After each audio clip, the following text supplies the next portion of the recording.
Todos. Seu microfone está fechado, Hélio.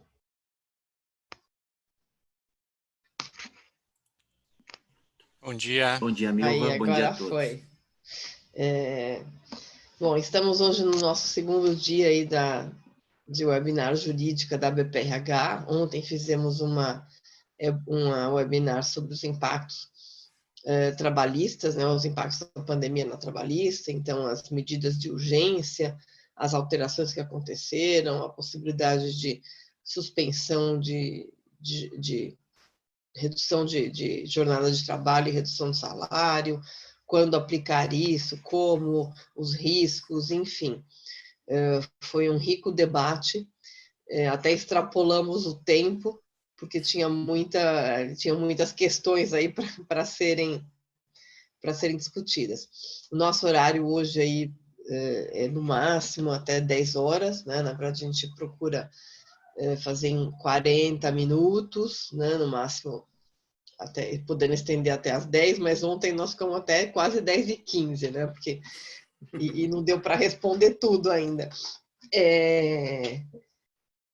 Hoje vamos falar sobre proteção de dados, né? Sobre a Lei Geral de Proteção de Dados, aí os impactos dela, mas muito mais do que a lei, né? Falar sobre os impactos, sobre a importância da proteção de dados, até independente da entrada em vigor ou não, né? Da lei, porque às vezes as pessoas ficam pautando muito as suas ações em cima da entrada em vigor ou não dessa lei, sem atentar para o principal objetivo para o que ela foi criada, né? Que é efetivamente proteger os dados, dar essa segurança jurídica para as pessoas, estabelecer processos mais seguros, estabelecer boas práticas. Então, independente da lei, tem uma série de cuidados aí que precisamos tomar, né? E as empresas precisam se preparar para o que vem pela frente com a implantação dessa lei. Mas, independente da implantação dela e da vigência, existem boas práticas, existem medidas que precisam ser adotadas até para a sobrevivência da própria empresa, né? Porque isso afeta no resultado da própria empresa, afeta a vida das pessoas. Então, hoje vamos discutir um pouco sobre isso também. A BPRH é a Associação Brasileira dos Profissionais de Recursos Humanos, tem 60 anos de mercado, fez 60 anos de mercado mês passado, nós já estamos em abril, né? A gente entra em quarentena, o calendário muda na cabeça. É verdade. Então, fizemos 60 anos no ano passado. É a antiga APS, Associação Paulista de Recursos Humanos e Gestão de Pessoas, uma associação bastante tradicional, com muito conteúdo, com muita discussão rica, muitos profissionais da área de recursos humanos, e que o nosso desafio nessa gestão que se iniciou em janeiro de 2018 foi revitalizar, rejuvenescer essa associação. Então, em janeiro de 2018, iniciou-se um trabalho de reposicionamento dessa associação, que resultou na mudança do nome, mudança da marca, mudança de identidade visual. Era uma associação com atuação em São Paulo, hoje é uma atuação nacional, né, porque ela se desenvolveu, ela cresceu na região de Santo Amaro, até o SA era por conta de Santo Amaro, que era os profissionais da região de Santo Amaro, expandiu para São Paulo, e em janeiro de 2018, né, a atual gestão que assumiu em janeiro de 2018, transformamos em uma entidade com atuação nacional. É uma associação que se desenvolveu através de grupos de debates temáticos ligados ao RH, então eixos ligados ao RH. Então chegamos a ter 15, 16 grupos ativos dentro da associação. Esses grupos eles foram mudando e foram sendo redefinidos, mas no ano passado nós mudamos a estrutura da associação e no segundo semestre criamos uma estrutura nova que são os comitês. Então deixou de fazer sentido manter grupos e comitês Hoje a associação tem apenas comitês, que é uma estrutura mais dinâmica e mais estratégica, e cada comitê tem um vice-presidente que é responsável por ele. Então, nós temos o comitê Gente e Gestão, que foi lançado agora este ano e que, inclusive, absorveu alguns dos grupos que existiam. Ele foi lançado dia 5 de março na Trevisan Escola de Negócios, né? Foi o nosso último evento presencial este semestre. Aí começou a quarentena e passamos a fazer os eventos à distância. Temos o Comitê de Diversidade e Inclusão, que foi lançado também em comemoração aos nossos 60 anos. Este já foi lançado virtualmente, que tivemos aí uma série de webinars a semana passada deste comitê, inclusive. Temos o Comitê Gestão de Saúde Corporativa e o Comitê Mulheres e Propósito. Então, todos esses comitês, eles têm um papel, além da geração de conteúdo, também tem um papel de mentoria, consultoria, e em alguns comitês, dependendo da atuação, dependendo do tema, um forte papel de advocacy também, né, representando aí os interesses dos nossos associados.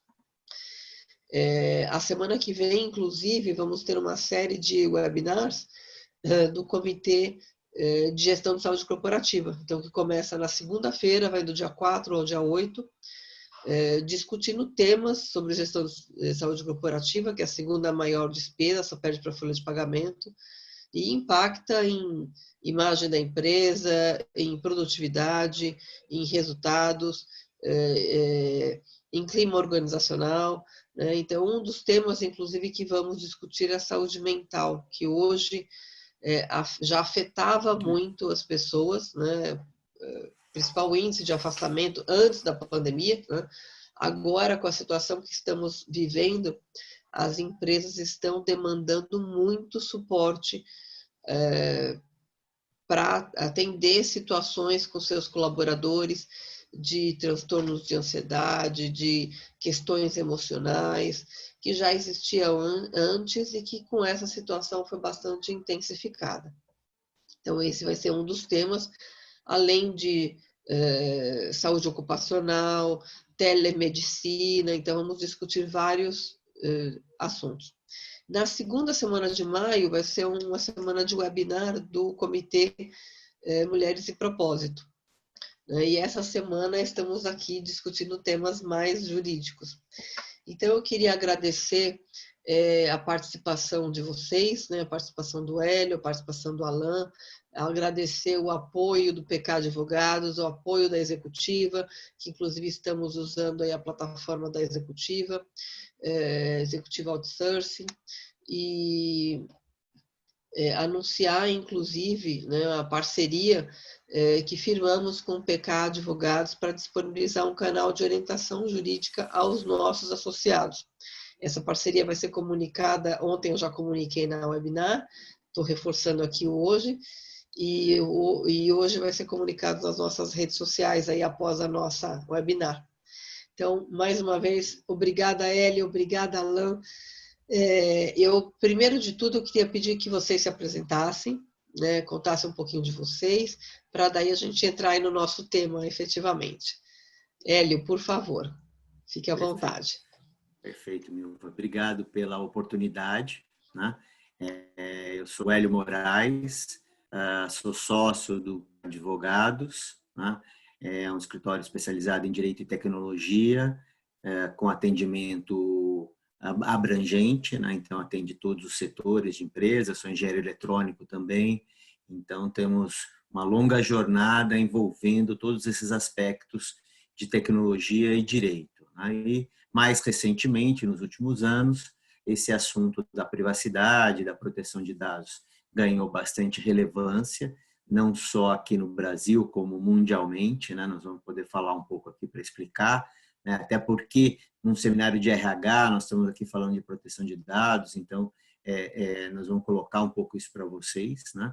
Então a gente foi justamente incrementando a nossa expertise nessa área, fazendo projetos Hoje somos mais de 100 profissionais especializados nesse setor, atendendo diversas empresas, e ficamos muito contentes com essa parceria com a BPRH, né? A gente presenciou aí um pouco essa transformação e tem dado suporte para a BPRH já há algum tempo, né? Então, agradeço muito a oportunidade, Milva, e vou passar a palavra para o Alan, depois a gente vai discutir os temas, né? Não vou adiantar aqui. Hoje temos surpresa, né? Hoje, em primeira mão, acho que aqui deve ser um dos primeiros webinars no Brasil que vão discutir uma medida provisória extraordinária que saiu ontem à noite sobre o assunto de proteção de dados. Então, vocês vão estar aqui sendo informados em primeira online, mão. on time, né? E vai saber se até o final do webinar não acontece mais alguma surpresa, né?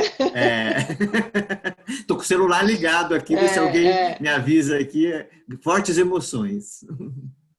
Alan, por favor, fique à vontade. Bom dia, pessoal. Eu sou o Alan, eu sou diretor de TI da Executiva. Também sou o DPO, quem está antenado aí na LGPD sabe o que é, né? Que é exatamente o oficial da proteção de dados, o responsável pela proteção de dados na empresa. A Executiva é uma empresa de auditoria, trabalha com grandes empresas nacionais como Renault, Volvo, Nissan, Yara Fertilizantes, então vários clientes de porte grande, trabalhando principalmente na auditoria dos terceiros dessas empresas, tanto trabalhista quanto previdenciário, para evitar processos trabalhistas e afins.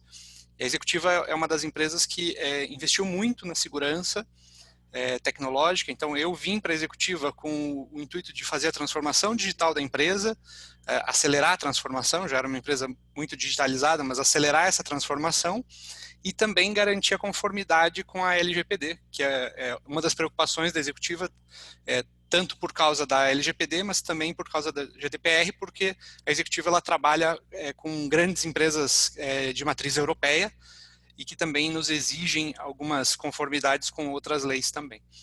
Então, é um prazer estar aqui com vocês e vamos falar de novidade, né? Já que no Brasil tudo muda, né? É rápido, né? Todo mundo que estava antenado a isso, a executiva, a equipe da executiva sabia, eu já falei algumas vezes, né, que a probabilidade de adiamento dessa lei era grande antes do corona, era grande. Quando o corona se iniciou, virou algo eminente, né?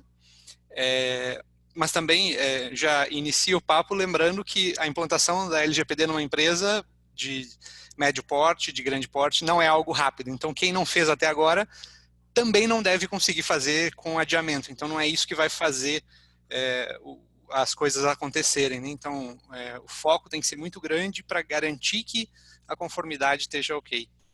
E eu devolvo a palavra para você para a gente iniciar. Obrigada, Alan. Bom, eu passei a palavra, pedi que eles se apresentassem, deixa eu me apresentar também. Meu nome é Milva Góes dos Santos Pagano, estou como presidente da BPRH, sou advogada, especialista na área de saúde, já atuo na área de saúde há muitos anos, né? Fui para a associação aí há cerca de uns 8 anos atrás para levar o conteúdo de saúde para a associação, então criei o grupo de saúde, de gestão de saúde corporativa, fomentando a gestão estratégica de saúde por parte das empresas, efetivamente. Esse grupo é hoje um comitê, né, que teremos as webinars a semana que vem, como eu falei.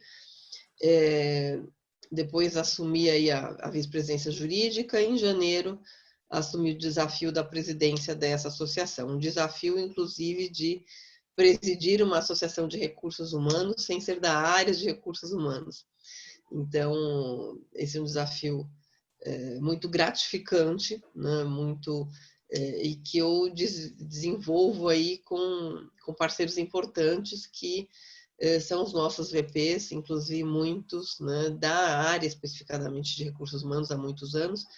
Então, é muito interessante que a gente conseguiu revitalizar, oxigenar a associação, trazendo e complementando ideias de outras áreas também com essa equipe diversificada. Como disse, minha atuação é na área de saúde, e por conta dessa minha paixão aí pela área de saúde, eu acabei desenvolvendo uma forte atuação, além da jurídica, mas uma atuação em consultoria e em mentoria de gestão de saúde corporativa. Então, assim, na orientação das empresas em implantação de boas práticas de gestão de saúde, integrando ações, trazendo, agregando valor efetivamente nessa gestão, e trazendo resultados para a empresa. Lancei um livro ano passado, Boas Práticas de Gestão de Saúde Corporativa, um livro idealizado para ser um instrumento, né, balizador aí de ações para a empresa, um instrumento útil para a empresa na implantação dessas boas práticas, com a editora Líder, com 29 colegas aí, parceiros, coautores, em 17 capítulos, inclusive um deles é o Hélio, que escrevemos juntos aí o capítulo de proteção de dados na área de saúde. Verdade. O Vamos ter nosso que lançar uma tema... nova edição atualizada. Exatamente, atualizar completamente esse capítulo. E aí, entrando, por falar em proteção de dados, entrando no nosso tema, como o Hélio colocou, aí como o Alan colocou, um dia aí de emoções e novidades, né? Porque a Lei Geral de Proteção de Dados aí já tivemos alguns ensaios de implantação, né, e algumas alterações da entrada em vigência dessa lei. As empresas vêm se adaptando, né, no Brasil é uma realidade nova, mas assim, Europa, Estados Unidos não, então, inclusive, muito do que será trazido, está sendo trazido para cá através dessa lei, vem de fora, né? Já está em vigor, em prática, fora já há algum tempo. E nós temos aí uma adaptação forte, as empresas vêm fazendo alterações para se adaptar a essa legislação, para estabelecer essas práticas, para efetivamente proteger os dados, né, para tomar um cuidado com esse processo de transmissão de dados. Então, tem uma série de providências que precisam ser tomadas em todas as áreas da empresa, e esse é um processo longo, é um processo extenso, né? Então, não é uma virada de chave que você fala, agora estou preparado, agora já estou adequado. Então, às vezes a empresa fica muito preocupada com o momento em que essa lei vai entrar em vigor e postergando essa preparação, e não é o caminho mais adequado. Vamos discutir sobre isso também hoje. Então, eu peço inicialmente, Hélio, que você, por favor, nos esclareça aí um pouco desse cenário, do que está acontecendo, como está, né? Essa lei vai ou não vai entrar em vigor, essa medida provisória que saiu ontem, né, alterando, né, a entrada em vigor para o ano que vem, né, para daqui a um ano, né, praticamente, maio de 2021.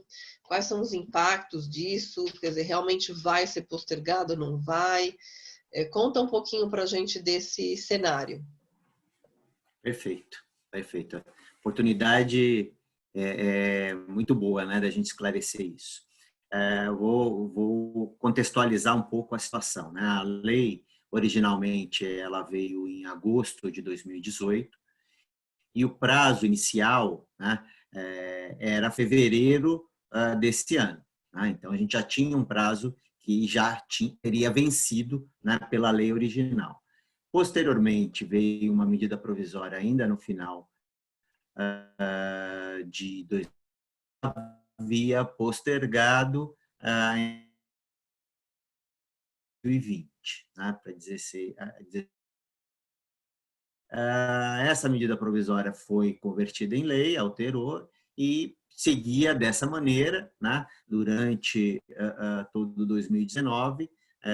Existiam, na verdade, alguns projetos de lei já tentando postergar, né? Eu, particularmente, achava, naquele momento, achava mais difícil ter a postergação, né? Porque a Milva bem colocou, é uma lei que vem aqui, não é uma questão criada aqui no Brasil, né? Na verdade, esse aspecto da privacidade, da proteção de dados, é uma questão mundial, né? A nossa lei, nesse caso, ela é inspirada na lei europeia e na lei canadense, né? Então, já existem vários países com normativas regulamentando esse uso dos dados, né? Essa questão já existia mesmo antes, digamos, dos sistemas computadorizados, mas com sistemas computadorizados, o volume de dados, né, as transferências de dados, os cruzamentos de dados que são possíveis aumentaram muito, né? Então, gradualmente, os países perceberam que precisaria haver alguma regulação a respeito disso, né? E a Europa já tinha regulação desde a década de 90 e em 2018 havia colocado em vigor uma regulação um pouco mais rigorosa. O Brasil seguindo esse padrão, até porque para fazer negócios com os países que tenham um nível de proteção de dados mais elevado, você precisa ter um patamar similar, né? Então, o Brasil, nessa esteira, estava trabalhando na sua lei dentro desse cenário. O que aconteceu, então? Então, 2019 veio nesse ritmo, entrada em vigor em agosto desse ano. Eu, particularmente, como coloquei, não acreditava que haveria uma nova postergação, porque já havia tido uma postergação, e já era o maior prazo que a gente tinha de vacatio legis, né? Que é esse prazo entre a lei ser publicada e ela se tornar efetiva, né? Que é de 2 anos. Quando começou, né, esse problema do Covid, que foi uma coisa muito rápida, né? Que pegou todo mundo de surpresa, né? Em questão assim de semanas, né? Em poucos meses, se tornou uma calamidade mundial, né? E a coisa começou a mudar de figura, né? E começaram, inclusive, a aparecer projetos de leis, digamos assim, de parlamentares já mais destacados, né? Parlamentares que têm influência maior no Congresso, né? Então, apareceram um projeto que ganhou maior destaque, foi o projeto 1179, do senador Anastasia. Esse projeto de lei já estava em andamento, né, bastante acelerado, pós calamidade pública do Covid, já pedindo a postergação, né, da LGPD, só que ele adotava uma solução, né, que era postergar a lei para o início de 2021 e postergar as sanções, né, as penalidades, para agosto de 2021. Né? Então, ele fracionava a entrada em vigor da lei e a aplicação das penalidades. Esse projeto de lei tramitou no Congresso, foi aprovado no Congresso, no Senado, perdão, né? E havia sido encaminhado para a Câmara dos Deputados e está ainda na Câmara dos Deputados em regime de urgência. Né? Então, isso persiste, né? Isso não foi cancelado pela medida provisória que foi publicada ontem. Depois vou explicar em mais detalhes como essas duas coisas funcionam em paralelo. Então, esse projeto de lei, até ontem, era, digamos aí, a maior aposta de postergação. Era o cavalo que tinha a maior taxa e probabilidade de vencer. Ontem à noite, né, saiu a medida provisória 959, né, no formato que a gente brinca, né, no Brasil, que são os jabutis, né? Medida provisória, na verdade, o conteúdo é relativo ao pagamento de benefício para os trabalhadores em situação de dificuldade agora por conta da crise. E no último artigo dela, ela inclui uma singela linha, né, na lei da LGPD, em que ela fala, olha, onde se lê, né, a data de vigência anterior, né, que era de agosto de 2020, agora se lê 3 de maio de 2021, postergando esse um ano. Né? A medida provisória entra em vigor imediatamente, né? Para quem não conhece, quem não é da área, a medida provisória é um ato do Poder Executivo, né? Não é do Poder Legislativo. Ela, assim que publicada, ela já está vigente, Então, hoje, se vocês me perguntarem qual é a data de entrada em vigor da LGPD, né, é 3 de maio de 2021. Né? Então, isso é o que vale hoje. Só que, né, a medida provisória, como é um ato que vem do Poder Executivo, ele não tem a validade perene sem a validação do Poder Legislativo. Então, ela é encaminhada ao Congresso. Normalmente, ela tem um período de 60 dias para ser aprovada. Passado esse período, ela perde a vigência e eu volto tivesse existido. Ou seja, voltaria à situação de ontem. Era a LGPD entrando de 2020. Tá? E por em um trâmite acelerado das medidas provisórias, ela tem que, em 16 dias, ela tem que ser votada. Tá? Então, mudou um pouquinho também. Né? Então, nós temos, na verdade, o cenário que nós temos é, de um lado, essa medida provisória, que tem que ser votada e transformada em lei, né? E do outro lado persiste o projeto de lei 1179, que dá aquela outra solução. Né? Então, nós temos dois possíveis cenários aí. Né? Na verdade, 3 possíveis cenários. Né? Ou aprovação provisória convalidando essa data de maio de 2021, que eu acho que é o cenário mais provável, né? Porque a medida provisória vem do Executivo, então ela é patrocinada, né, pelo Executivo, então o Executivo mobiliza os seus parlamentares para fazer a aprovação. Claro que a gente tem um cenário político bastante, digamos, turbulento, né? Então o Executivo não tem um alinhamento completo com o Legislativo, então também não é possível afirmar que ele vai ter essa, digamos, esse engajamento do Legislativo para fazer essa aprovação, mas, em geral, as medidas provisórias elas têm uma forma de tramitar que é empurrada pelo Poder Executivo.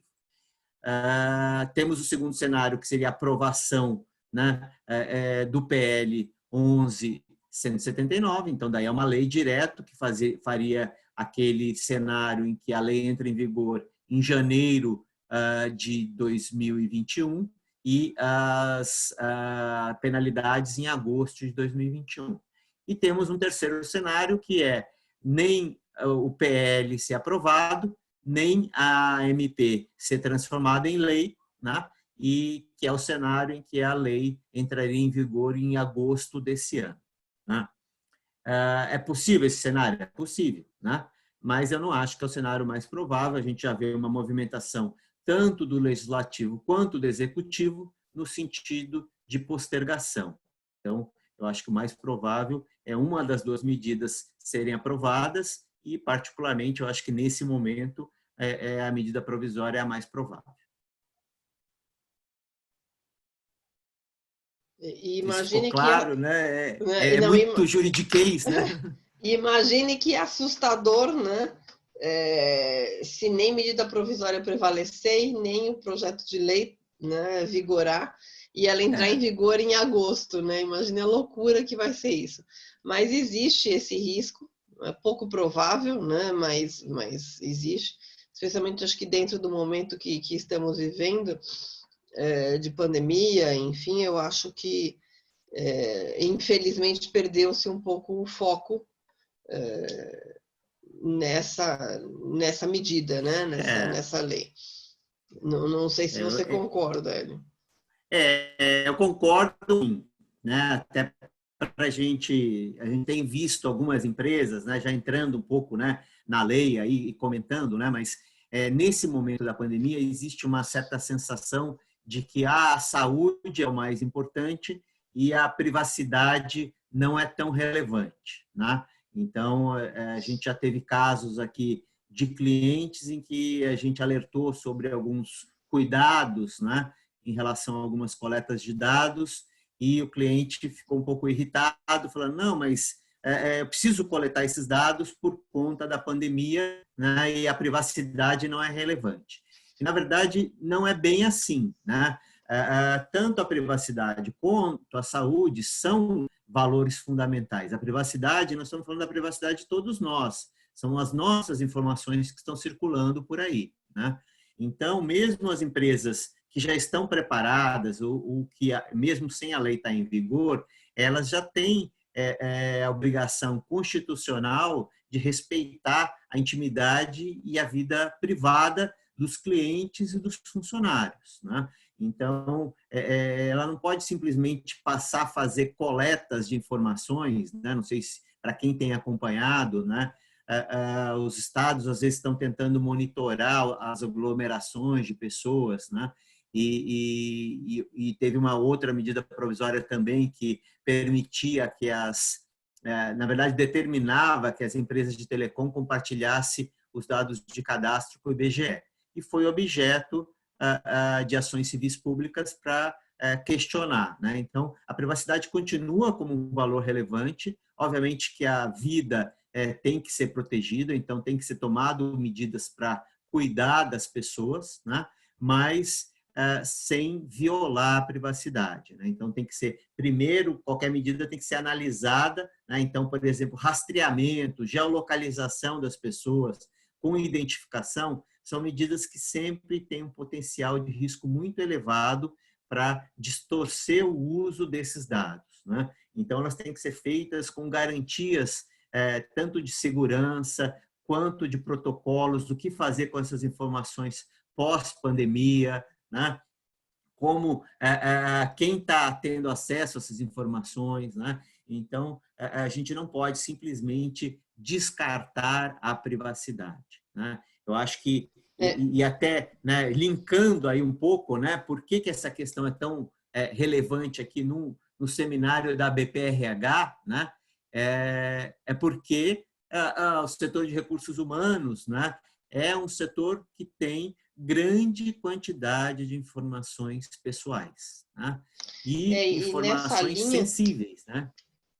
E nessa linha a gente está no que você bem colocou, né? Tipo, na questão de saúde versus privacidade, né? A gente está vivendo um momento onde o foco está na saúde, tem que estar mesmo, mas assim, é um momento emergencial, né? Então, ações de emergência estão sendo tomadas, mas os impactos dessas ações, eles vão acontecer depois também. Então, tem muitas ações que, se não forem tomadas com a devida cautela, pessoas e empresas vão responder por isso depois. Então, é um cuidado também importante e necessário nesse momento.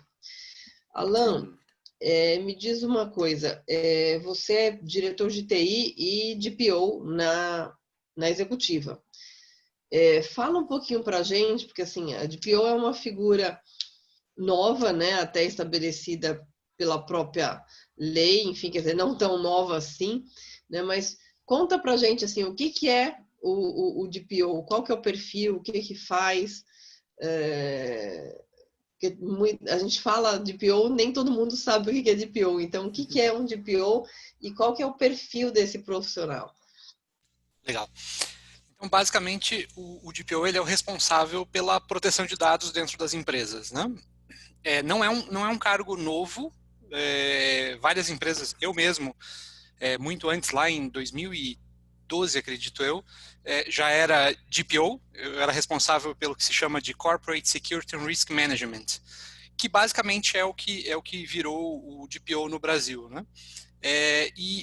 Grandes empresas, por exemplo, bancos, empresas que trabalhavam com cartão de crédito, que tinham uma regulação específica, que é chamada PCI, já tinham esse responsável por segurança de dados. Isso era comum.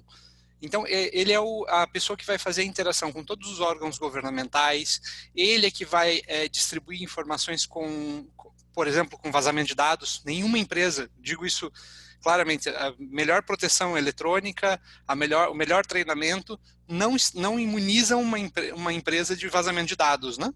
Então ele é o responsável por informar o vazamento de dados, fazer a autodenúncia para o governo, para o órgão regulatório.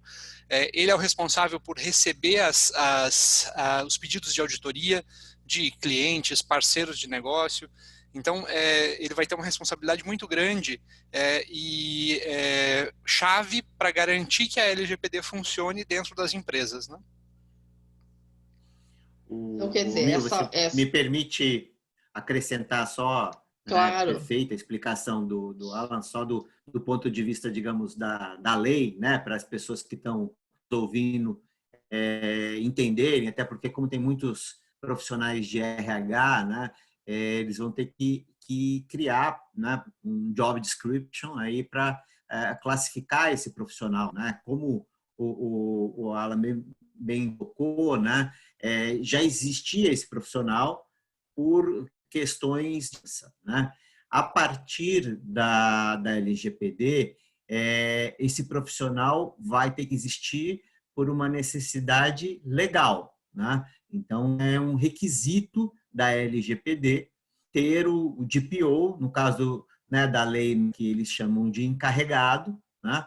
Que é uma pessoa que é nomeada com essas funções que o Alan bem mencionou, né? Interagir com os titulares dos dados, receber as demandas, difundir a informação de proteção de dados dentro da empresa, né? Treinar as equipes, né? E se relacionar com a autoridade de proteção de dados. Então, realmente tem que ser digamos, um profissional bastante multidisciplinar, né?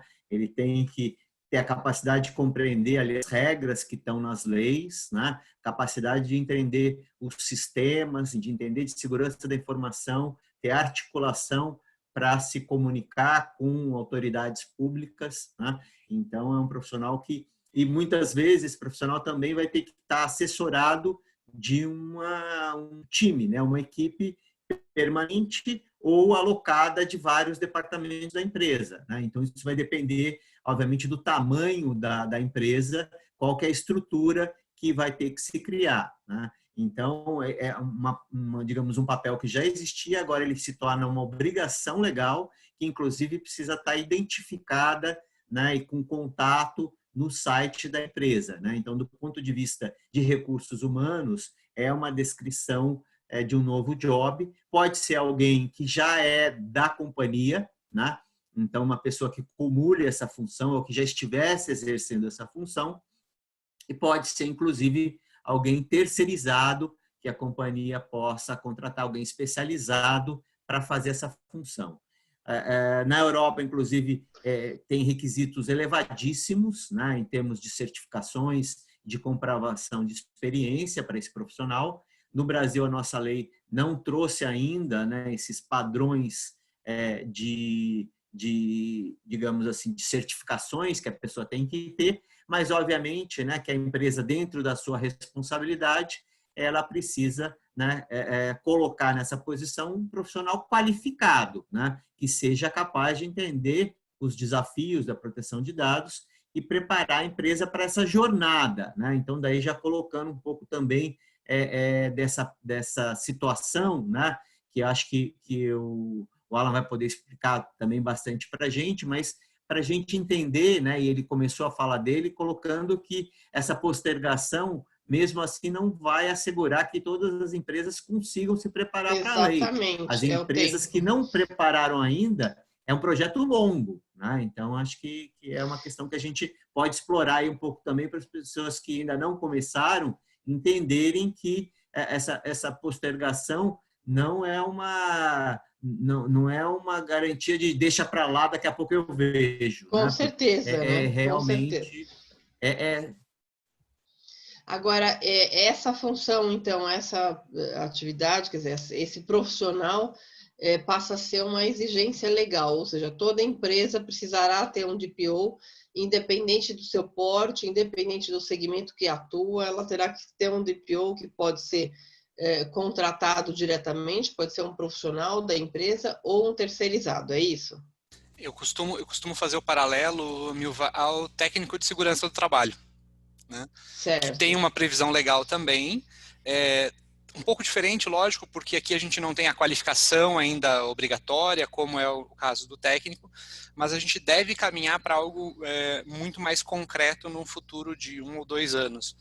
Então é exatamente isso, as empresas elas serão, a partir da vigência da lei, obrigadas a ter um responsável pela proteção de dados, né? Isso é bem importante. Um responsável pessoa física ou jurídica, ou seja, muitas empresas já também estão iniciando a oferecer esse tipo de serviço. Mas provavelmente o segundo cargo, né, que é obrigatório dentro das empresas, junto ali com medicina e segurança do trabalho. Certo. E Alan, você colocou, como o Hélio comentou, que a questão do tempo, né, de adequação, o tempo de implantação das boas práticas, a preparação da empresa para essa jornada aí, como o Hélio falou. Como é que é isso, né? Porque a gente está, como a gente colocou no início, né, as pessoas ficam muito preocupadas com a entrada em vigor da lei. E não é só virar a chave, né? Virou a chave, falou, bom, agora eu estou preparado, agora eu estou adequado, as práticas foram implantadas. Como é que é esse processo, né? Quanto tempo demora isso? Qual o nível de complexidade? Isso depende muito do tamanho da empresa e do grau de complexidade daquela empresa especificamente, né? Então, eu costumo dizer assim, tem empresas que nem conseguem implementar, que vão perecer diante da lei, né? Uma empresa, por exemplo, que vive de dados comprados de forma não legal, ou ela vai ter que se reinventar ou ela não consegue sobreviver. Então, isso tem que ser bem clarificado para todos, né? Então, a empresa, ela recebe currículos, né? A gente está falando com muita gente de RH. O currículo, ele é um dado pessoal, que tem que ter a destinação correta posterior. Então, cada um dos processos, aquele armáriozinho lá do RH, que está cheio de informação pessoal, tem que ter proteção, né? Então, muita gente confunde assim, são só as informações eletrônicas, né? É só o que está dentro do computador. E não, a gente está falando de tudo.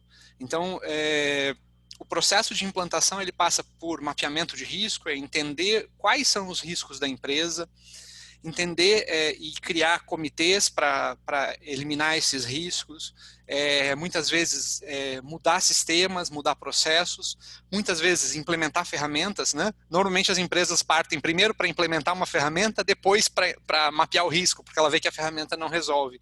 Não é só a ferramenta. A gente tem sim ferramentas que apoiam muito, né, na implementação dessas leis, algumas que já eram obrigatórias, até pelo Marco Civil, que é uma outra lei que também apoia isso, né?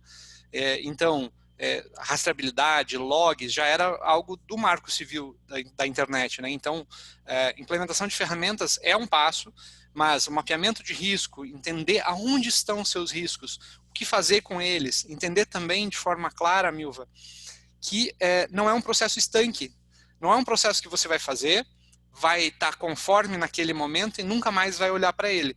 Se você pensar na LGPD dessa forma, você está fadado ao insucesso.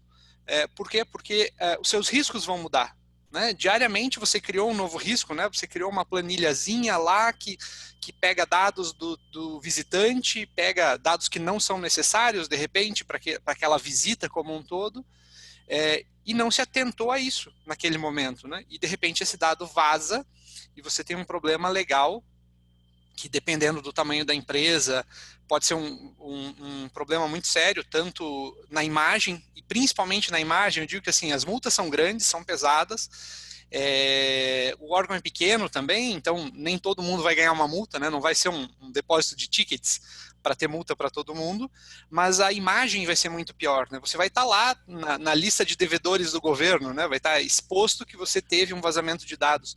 E acho que isso é muito pior do que a multa financeira, que você pode recorrer e tudo mais. Ou seja, as empresas, a gente comentou bastante até, né? A empresa que é mal falada, ela nem sempre volta, né? E isso é muito complexo, né? Então, por isso, tem que se tomar muito cuidado para chegar nesse ponto. Então, fazer uma implementação correta, mapear os riscos principalmente, entender até onde você pode ir, considerar o seu core business como motivador principal, né? O que você faz primariamente. Então, isso é o que tem que se tomar muito mais atenção a isso, porque a exposição ao risco é maior ali.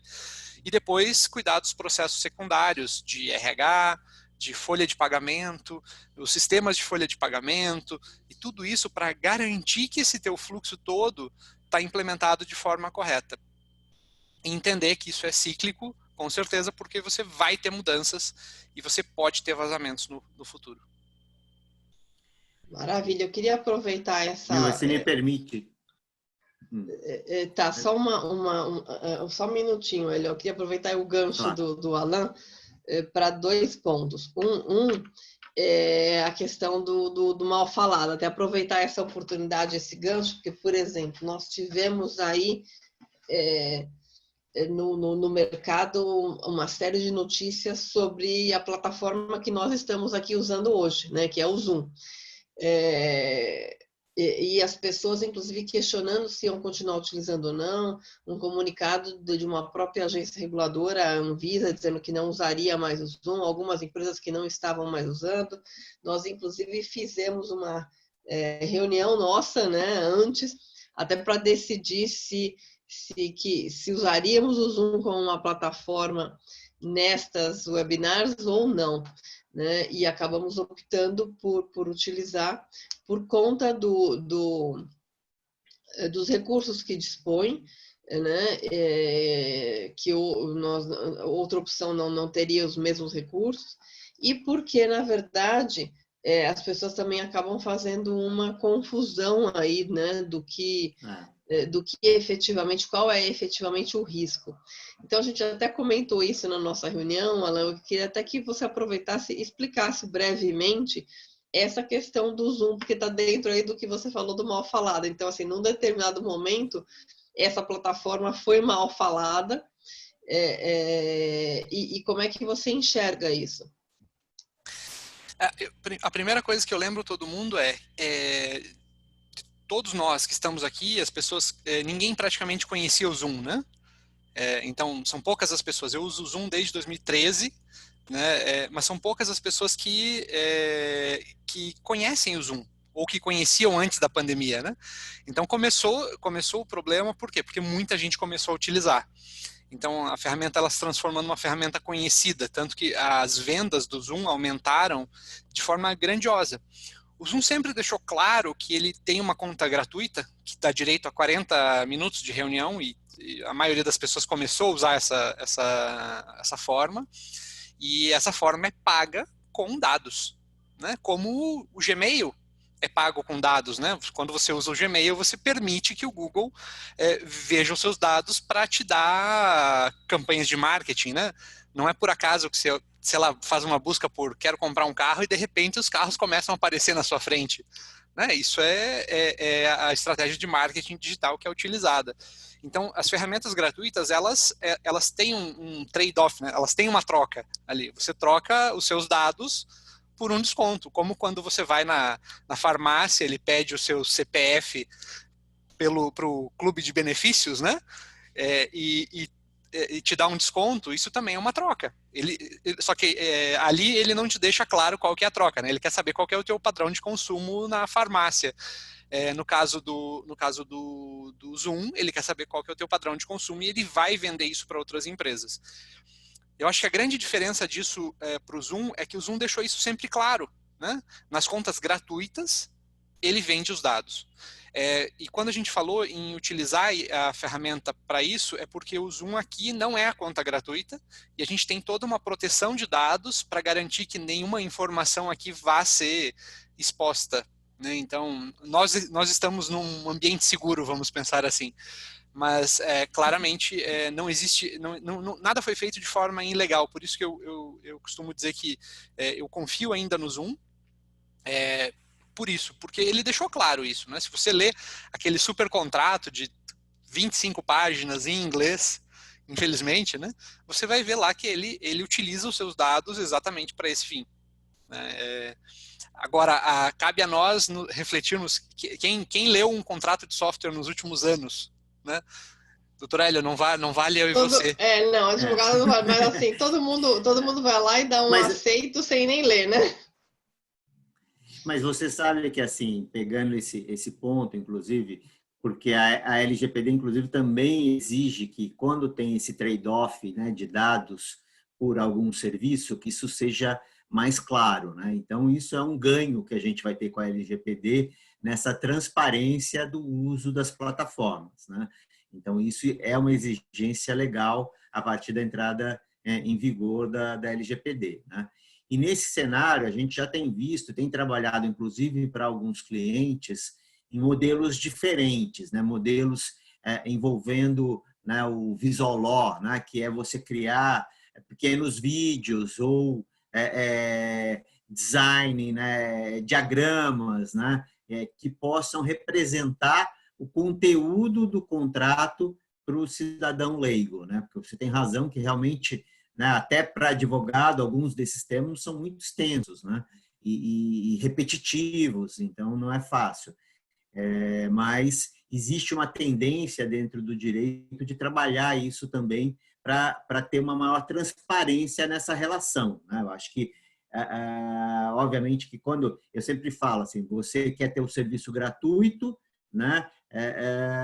Ou quer ter o serviço pago, né? Nós, né, Alan, somos da época em que a gente tinha serviço de e-mail pago, né? Ainda existem hoje, mas são poucos, né, as pessoas particulares. Mas por que se paga o serviço? Né? Para ter toda uma infraestrutura do serviço. A partir do momento que esses serviços ficaram gratuitos, alguém está pagando essa conta.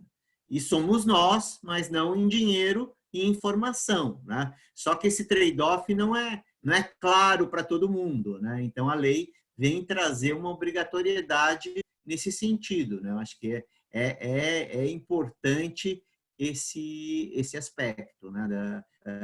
De transparência, é um dos pilares aí da lei nessa relação com as pessoas, né? Porque só voltando aí, né, para linkar com o RH, né? Nós estamos falando de informações pessoais, né? Então, um nome, um CPF e com endereço é dado pessoal, né? Então, isso que é importante, porque também, assim, né, Milva, a gente já vivenciou várias questões assim que a gente vai nas empresas e fala assim, não, mas eu não lido com dados, né? A minha empresa é só business to business, né?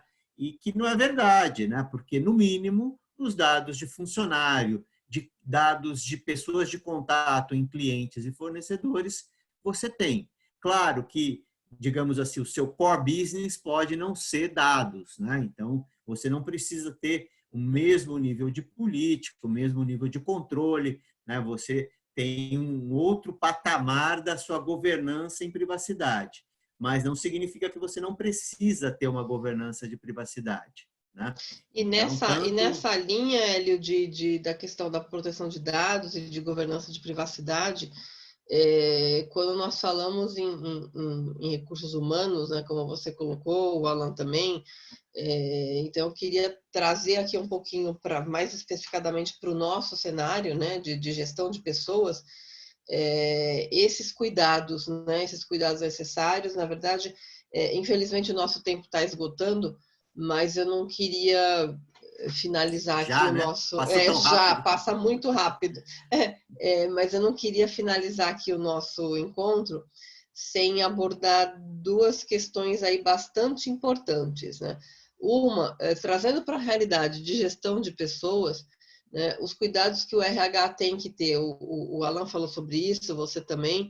Então, assim, de maneira bastante objetiva, quais seriam os principais pontos a serem cuidados pelo RH, né, de modo, em qualquer situação, e especialmente agora numa situação de quarentena, onde as pessoas estão trabalhando em home office. E aí, dentro dessa situação de quarentena, explorando um pouquinho mais isso, quer dizer, a questão da proteção de dados, num ambiente de home office, quer dizer, quais os cuidados aí a serem tomados, e entrando um pouquinho na parte do que você falou também de rastreamento, porque a gente está vivendo uma situação onde as pessoas estão sim sendo rastreadas, estão sim sendo monitoradas, até para saber se estão efetivamente em casa ou fora, estão tendo acesso a dados confidenciais em um ambiente que não necessariamente está protegido, porque estão trabalhando em home office. Existem dados que são dados sensíveis, que são dados da saúde, né, que estão sendo monitorados, e isso tem que se tomar cuidado. Então, assim, olhando para a área de recursos humanos, né, quais os cuidados que esse profissional tem que ter, que essa área dentro da empresa tem que ter, e especialmente os impactos nesse momento em quarentena.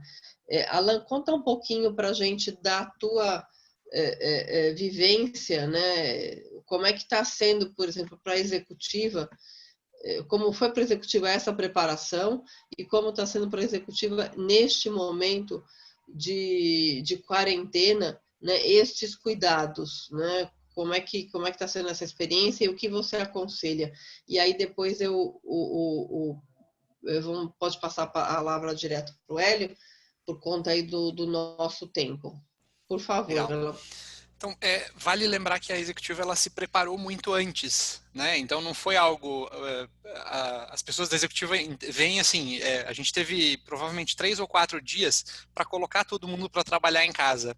E a gente conseguiu adiantar em um dia esse processo, né? Então entregamos todo mundo trabalhando em casa de segunda a quarta-feira, algumas pessoas na quinta-feira. Então foi menos de uma semana para todo mundo estar trabalhando em casa com segurança, né? Mas a gente teve muito trabalho antecipado de instalação de ferramentas, então tem várias daquelas siglazinhas, como o pessoal de direito tem, né? Então a gente tinha ferramentas, uma delas tem um nome muito bonito, chama-se DLP, Data Loss Prevention, né? Que é uma ferramenta que nos apoia exatamente nisso. Todas as ferramentas, as máquinas da executiva são criptografadas também, então se eu perder uma máquina, eu perco um hardware e não perco dados, o que é muito importante. Então, são situações que a gente fez antecipadamente para garantir ou para minimizar os impactos. Logicamente, no trabalho em casa, nós temos impactos e riscos novos, por isso que eu sempre digo que o processo ele é cíclico, né? Nós na executiva identificamos um risco novo, que é exatamente esse. A pessoa está trabalhando em casa, tem um marido atrás que vai ver um dado pessoal, e isso é um problema, né? Então, identificar isso e trabalhar com novos processos, novos treinamentos e, em algumas situações, até novas ferramentas. Nós mesmos da executiva estamos testando uma nova ferramenta, no momento, chama-se TerraMind, que é exatamente para isso, para monitorar e fazer um catálogo de quais informações a pessoa teve acesso na casa dela, né? E poder, de forma visual, a partir de um vídeo, identificar aquela informação e se ela vazou por aquela pessoa. Elimina um pouco mais os riscos, ainda não elimina o risco, por exemplo, de uma foto, né? Costumo dizer que a gente pode proteger tudo, mas ainda assim vão sobrar brechas de segurança para serem protegidas no futuro, né? Por quê? Porque o nosso mundo ele é muito digital e muito dinâmico, né? E a gente não consegue, com as ferramentas de proteção, chegar a esse ponto de forma tão rápida. Mas vale sim minimizar os riscos. Quanto mais o seu risco tiver um tamanho pequeno, mais minimizado ele tiver, menos exposição você vai ter e menos vazamento de dados você vai ter também. Doutor Hélio. Eu queria só corroborar aí o que a Alan falou, complementando com uma parte que é o seguinte, né? Acho que tem toda essa preparação da empresa, né? Então, ter os sistemas adequados, ter as orientações de quais são as ferramentas que as pessoas precisam utilizar para manter os dados seguros, mas eu acho que tem uma questão que é bastante relevante nesse contexto, que é a mudança cultural dentro da empresa, né? Então, implantar LGPD não é, como o próprio Alan falou, não é só implantar uma nova ferramenta, só comprar uma nova ferramenta. É fazer as pessoas entenderem dentro da empresa que elas precisam cuidar das informações pessoais. Então, isso não é uma responsabilidade do departamento jurídico, ou do departamento de TI, ou do departamento de RH. É uma responsabilidade da empresa toda. E essa mudança cultural, ela passa por treinamentos, por alertas repetitivos, semanais, assim como se fez na época do compliance, né? Precisa se fazer agora também nessa nova era. As pessoas entenderem que toda vez que elas estão lidando com uma informação pessoal, elas precisam ter atenção com aquilo, elas não podem lidar com aquilo de uma maneira despretensiosa. Aquilo ali como todo mundo usa, né? O dado é o petróleo, aquilo tem valor, né? Então, existem na Dark Web, né, vendas de bases, de cadastros. Então, existe uma preocupação muito grande. Claro, como o Alan falou, evitar todas as situações é muito difícil, né? Dos hacks externos, dos hacks internos, né? Mas grande parte dos vazamentos vem de dentro e muitos deles por a pessoa não está avisada devidamente, não está treinada no uso das ferramentas, né? Então, essa parte cultural dentro da empresa é muito relevante e, nesse momento de pandemia, mais ainda, né? Então, fazer alertas, fazer lembretes, né? Chamar as pessoas à sua responsabilidade de que elas precisam, né, se isolar, procurar se isolar dentro de casa, procurar manter fones de ouvidos, né? Que a informação não se disperse dentro da residência. Então, isso é bastante importante do ponto de vista agora da crise, né? Do ponto de vista do RH como um todo, né? A sua pergunta era bem abrangente aí. Eu acho que as pessoas de RH elas têm que ter atenção no fluxo desde a coleta da informação, né? Então, o fluxo de coleta do currículo, né, precisa ser revisto, né? Em que sentido? Hoje em dia é muito comum você fazer um formulário onde você coleta informações muito abrangentes sobre a pessoa, né? Então, toda vez que eu coleto informações muito abrangentes, eu posso estar coletando, por exemplo, um tipo de informação que na LGPD chama de informação dado sensível, que é um tipo de dado que requer um cuidado especializado, né? Então, tem que ter atenção no que coletar, né? Por onde aquela informação vai passar e quanto tempo eu vou preservar essa informação. É o ciclo de vida do dado dentro da empresa. É aquilo que o Alan mencionou um pouco, que você tem que começar identificando, mapeando, né, inventariando o que você tem de dados, criando os processos para controlar isso, criando políticas, treinando as pessoas e monitorando e auditando. Então, é um ciclo contínuo, né? Não é, vou fazer o meu projeto de LGPD, recebi aqui, estou pronto. Não. Isso faz parte da governança corporativa a partir de agora. Eu tenho que ter um pilar de privacidade. Então, o RH tem que apoiar a empresa dentro desse ciclo para as ações com os funcionários e tem que se preocupar também com as informações que ele detém. É muito comum nas empresas a questão do acesso à folha ou acesso ao pronto.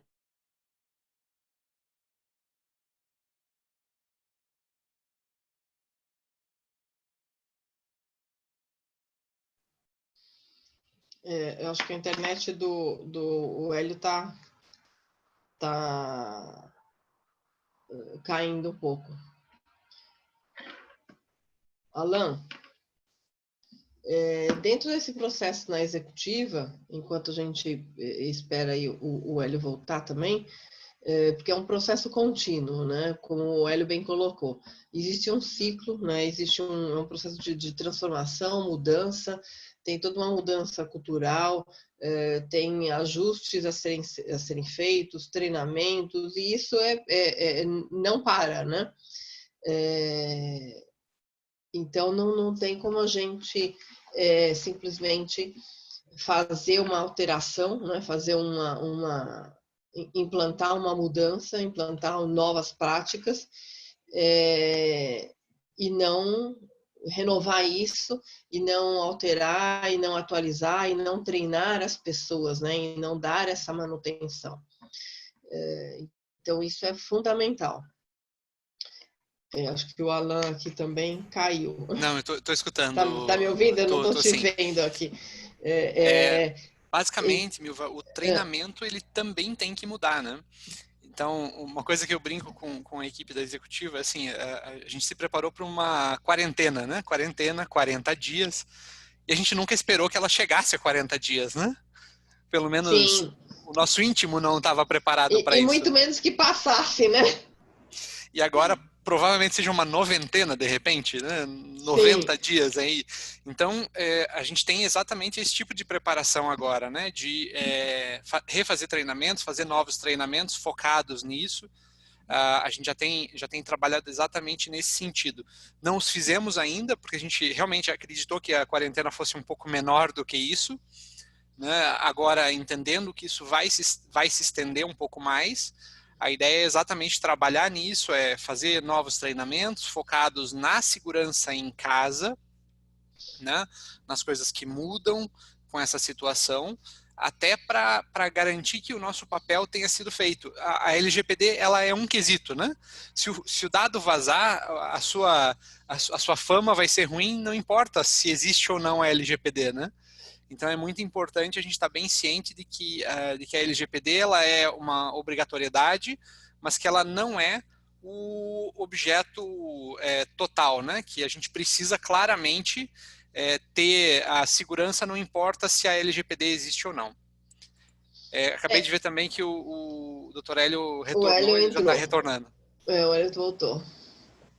O Hélio, seja bem-vindo de volta. Eu caí, né? Então, mas é bem isso, né? É você ter esse processo cíclico, você ter a continuidade, você ter o treinamento, né, das equipes, mudança de cultura, né? E essa atualização constante, né? Agora, eu acho que não adianta só fazer, né? Tem que comunicar o que está fazendo. Então, acho que a transparência também é muito importante, né? Porque como o Alan colocou algumas vezes a questão da imagem, né? Da empresa mal falada. E também até o próprio Zoom, né? Ele comunicava ali o que ele ia fazer, quer dizer, tinha ali uma condição para acesso a uma conta gratuita, assim como tem também no Gmail.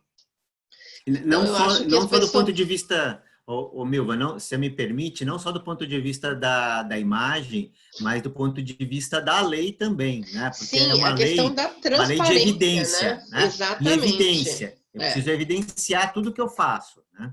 Quer dizer, não basta estar fazendo, mas comunicar o que está fazendo, dar a transparência para esse processo, né? Dar transparência para isso. Então, isso é muito importante. Neste momento que nós estamos vivendo, quer dizer, além dos cuidados com os dados em ambientes de home office, né? Né? E como o Alan colocou, quer dizer, a Executiva é uma empresa que ela já vinha se preparando, quer dizer, por que foi fácil colocar as pessoas em ambiente de home office?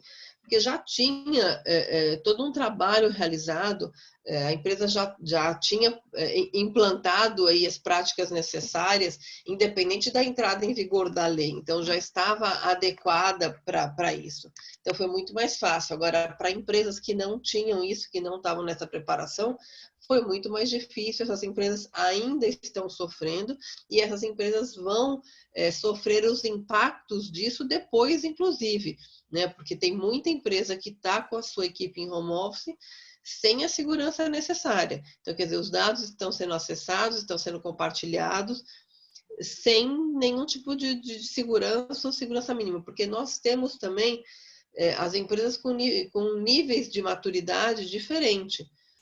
Então, não dá para a gente achar que está todo mundo no mesmo ponto, porque realmente não dá, não estamos, né? Agora, por exemplo, essa questão da saúde versus privacidade, né? Do monitoramento que está sendo feito, dos dados, do acesso a dados de cadastro, né? As próprias empresas de telefonia estão nos monitorando, né? Sabem onde nós estamos, enfim. Hélio, fala um pouquinho para a gente assim, desse impacto, né, do impacto do Covid na proteção de dados. Sim, acho que é um ponto bem interessante, porque inclusive está tendo muito debate a respeito disso, né? Porque usar o dado para a saúde não autoriza eu fazer qualquer coisa com a informação. Então, você monitorar de maneira anônima, por exemplo, aglomerações de pessoas, é uma coisa, né? Você passar para o Estado, né? Onde estão as pessoas, é uma outra questão, né? Obviamente que você tem razão, né? As empresas de telecom, não de hoje, mas desde sempre, têm mais informação sobre nós do que qualquer pessoa, né? E hoje em dia o celular, a gente esquece a carteira, mas não esquece o celular. Então, eles têm os dados da nossa vida a cada segundo, né? Eles sabem onde a gente dorme, onde a gente trabalha, né? Mas isso é tratado dentro das empresas de telecomunicação até, né, por exigência da Anatel, né? Então já existe previsão legal para isso. Então isso é tratado com todo o rigor e com todo o sigilo. Tanto é que quando eu tenho que, né, qualquer pessoa quer obter uma informação dessa, mesmo numa investigação, né, por exemplo, como uma lava-jato ou qualquer coisa desse tipo, é sempre feita mediante ordem judicial para garantir o devido processo legal no compartilhamento dessas informações. Só que nesses momentos de pandemia existe uma certa tendência de tentar flexibilizar essas regras sem atentar à privacidade, o que não pode ocorrer, porque você também vai estar colocando em risco, né, a privacidade, que é um valor fundamental, está previsto na Constituição, né, a intimidade e a vida privada como um direito fundamental, e a própria privacidade tem um projeto de lei no Senado, incluindo também na Constituição como um direito fundamental. Então, o que precisa ser feito? Precisa buscar as medidas que garantam também a privacidade. Então, utilizar técnicas de anonimização, né, restringir o acesso, né, identificar, né, por exemplo, compartilhamento com o Estado, né? Para quem não acompanhou, teve uma medida provisória há uns 15 dias atrás que estabelecia que as empresas de telecomunicação tinham que compartilhar os nossos dados de cadastro com o IBGE para efeito do censo, tendo em vista a pandemia. Então, a pandemia é utilizada como o pano de fundo, como, né, a justificativa para compartilhar essas informações. Só que você imagina os dados de cadastro de todas as teles passando para o IBGE, né? Uma concentração do endereço de todas as pessoas do Brasil. Então, isso tem um risco muito elevado. Então, fazer o censo, que é importante, versus esse risco de invasão à privacidade. Então, o que aconteceu? Tivemos 4 ou 5 ações civis públicas impetradas contra essa medida provisória. E uma delas teve êxito liminarmente, inicialmente, né, mas a ministra Rosa Weber deferiu, né, que deveria ser suspenso por hora para que a questão seja analisada com maior cuidado. Isso para mostrar que a privacidade continua sendo um valor relevante, né? Ela não pode ser colocada num segundo plano. Claro que quando tem pessoas morrendo, a gente precisa analisar se a medida é necessária, né? Então, no caso das empresas, por exemplo, tem a medição de temperatura dos funcionários. É uma questão, isso traz ou não segurança ao ambiente de trabalho. É a obrigação da empresa, né, controlar isso para não ter uma disseminação dentro da empresa. Então, são questões que precisam ser avaliadas, mas sem não deixar de lado a privacidade. Então, não pode fazer o controle, divulgar isso de uma maneira irrestrita. Então, tem que respeitar a pessoa, né? Tem que ter transparência nesse processo, nessa regra, para que todo mundo entenda por que está sendo coletado e como vai ser utilizado. E também tem a regra de depois eliminar essa informação, né? Porque ela tem que ter aquele propósito específico, que é o que a LGPD traz para a gente. Não é uma em detrimento da outra, né? Quer dizer, a gente não precisa escolher, né? a gente não precisa escolher saúde ou privacidade. A gente pode ter a saúde com a privacidade. Então, quer dizer, ter a proteção aí às informações e ainda assim tomar as medidas necessárias com relação ao cuidado das pessoas, ao cuidado da saúde. Às vezes as pessoas entram num estado, né, que às vezes é muito mais um estado psicológico, né, de que para cuidar da saúde eu vou passar por cima de tudo. Quer dizer, ninguém está falando que não vai cuidar, só que os cuidados, existem alguns pré-requisitos para isso também, né? Até para não ter impactos posteriores. Gente, infelizmente o nosso tempo esgotou, na verdade já ultrapassamos o nosso tempo, tem bastante coisa ainda para continuar discutindo, tem algumas perguntas aqui que eu recebi inbox que não vai dar tempo de responder, mas vamos mandar por e-mail aí para as pessoas, eu vou passar para vocês para a gente poder encaminhar. Agradeço mais uma vez, Hélio, Alain, agradeço a parceria aí com o PK, com a executiva, agradeço a participação de todos. A semana que vem temos mais aí na área de saúde, né? Então temos os nossos encontros do Comitê de Gestão de Saúde Corporativa e conto com a participação de todos. Muito obrigada, um ótimo feriado aí. Obrigado, eu agradeço em nome da Milva. executiva. Obrigada, um abraço. Ficamos sempre à disposição. Um abraço. Tchau, tchau. Muito obrigada. Tchau, gente.